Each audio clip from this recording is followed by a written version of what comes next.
ayan ano, magandang umaga po sa ating lahat ano. So, nandito po ako ngayon sa University of the Philippines ano, sa UP Diliman ano.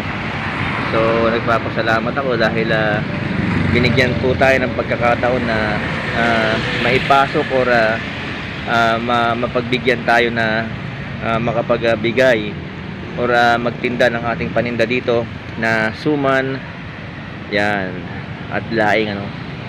So maraming salamat po sa pamunuan ng ating University of the Philippines dahil binigyan nyo at sinubukan yung aking produkto no, na laing at ibos at lihiya. So maraming salamat po.